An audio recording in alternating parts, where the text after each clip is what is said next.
33 से ज्यादा railway station पर जो विभिन्न प्रकार के विकास के निर्माण कार्यों के भूमि पूजन लोकार्पण होगा। जोरदार अभिनंदन करें माननीय यशस्वी प्रधानमंत्री नरेंद्र मोदी जी का।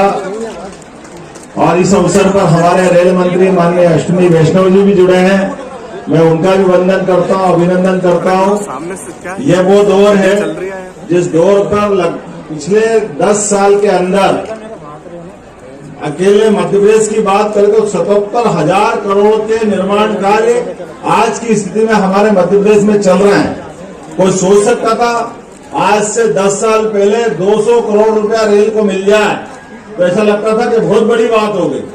आज की स्थिति में हजारों करोड़ और 77,000 करोड़ से ज्यादा अगर निर्माण कार्यों के साथ रेलवे की सुविधाओं का विस्तार हो रहा है। एक बार अभिनंदन करें माननीय यशस्वी प्रधानमंत्री नरेंद्र मोदी जी का। और रेलवे स्टेशन भी कैसे बन रहा है, भारत का नहीं विश्व के स्तर के रेलवे स्टेशन। हमारा अपना पुराना हबीबगंज, अभी रानी कमलापति के नाम से जिसको जानते हैं, वंदे भारत ट्रेन, जिस ट्रेन के माध्यम से ट्रेन की स्पीड अब विदेश, हमारे यहाँ के रेल के इंजन, रेल की बोगियां, हम पहले विदेश की तरफ देखते थे, लगता था कि हमको अपने देश में बुलाना चाहिए। आज बदलते दौर का भारत है, हमारे यहाँ से अपने रेल की सुविधाओं के लेकर के निर्यात हो रहे हैं।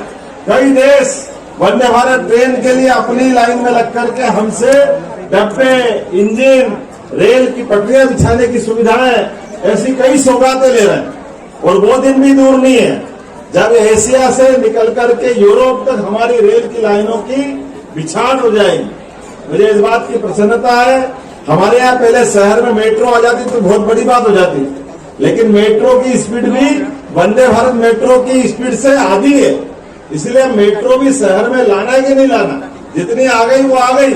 लेकिन वंदे भारत के आधार पर, जैसे आपके यहाँ अगर सीहोर से भोपाल लाना है तो वंदे भारत मेट्रो आपके यहाँ 160 की स्पीड तक जा सकती है। और मेट्रो की ट्रेन अगर लाओगे तो वो 100 के आसपास बड़ी मुश्किल से पहुंचती, तो 60 किलोमीटर की स्पीड उससे आगे, तो अलग से पैसा नहीं लगाना। हमारी पटरियां बिछी हुई है, ब्रॉडगेज की लाइन डली हुई है। और केवल ये नहीं, रेलवे स्टेशन पे भी सभी प्रकार की सौगात है जो विदेश में मिलती है, आज हमारे यहाँ मिल रही है। मैं आज के अवसर पर खास करके मेट्रो लाइट, मेट्रो नियो, ये ट्रेन भी प्रारंभ हो रही। अब एक तरह से नई तकनीक की नई व्यवस्थाओं के आधार पर जो सौगातें मिल रही, मैं मान के चलता हूँ यशस्वी प्रधानमंत्री के नेतृत्व में खासकर रेलवे स्टेशन, ये तो सोच ही नहीं सकते थे। आज हमारे अपने बीच में से ये जो नई सौगातें मिल रही, मैं इनकी बधाई देना चाहता हूँ। यशस्वी प्रधानमंत्री हमारे बीच में 2-4 मिनट में ही मिलने वाले हैं, तो मैं उनको बधाई देना चाहता हूँ। जिनके माध्यम से पूरे प्रदेश के अंदर, खास करके मैं पिछली बार वैष्णव जी से मिला था, उन्होंने कहा आपके यहाँ 4 लेन तो बहुत बन गया, सड़कें अच्छी हो गई, 5 लाख किलोमीटर से ज्यादा सड़कें आपके यहाँ हो गई, लेकिन रेलवे नेटवर्क की बड़ी संभावना है। तो उन्होंने कहा आप प्लान बनवाइए। मैंने कहा बिल्कुल हम प्लान बना रहे हैं, क्योंकि ये रेलवे स्टेशन की दृष्टि से मध्य प्रदेश मध्य में आता है, पूरे देश का सेंटर है। और सेंटर होने के नाते से इसमें बड़ी संभावना है। 2 रेल तो आपके यहाँ 2 रेलवे लाइन तो चली रही है, रामगंज मंडी सीहोर होकर के, यही आपके है ना रेल, और बुधनी वाली, ये दोनों ट्रेन का दोनों की लाइनें डल रही है।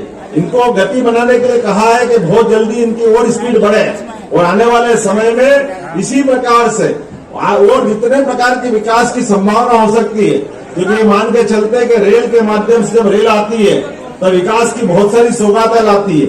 और मुझे इस बात की प्रसन्नता है, हमारी सरकार के बनने के बाद माननीय मोदी जी के नेतृत्व में जो सरकारें बनी, एक बार फिर हम सब डबल इंजन की सरकार के माध्यम से, क्योंकि डबल इंजन बोलते रेलवे से हमारा विकास का पहिया अपने आप जुड़ जाता है। और मध्य प्रदेश तो बड़ी संभावना वाला प्रदेश है। यशस्वी मुख्यमंत्री पूर्व माननीय शिवराज सिंह जी चौहान के नेतृत्व में दिग्विजय सिंह की सरकार में जो बीमारू राज्य था, बीमारू राज्य से हमारे अच्छे सबल सक्षम राज्य की तरफ बढ़े हैं। और अब इससे और आगे बढ़ते हुए हमारी और गति आगे बढ़े, खास करके उद्योग के क्षेत्र में, रोजगार के क्षेत्र में, गरीब और बहनों के लिए सरकार इतनी सारी योजना ला रही है कि एक के बाद एक आने वाले समय में वो समय बदल गया जब हमारे अपने लोग किसी के आगे हाथ फैलाते थे।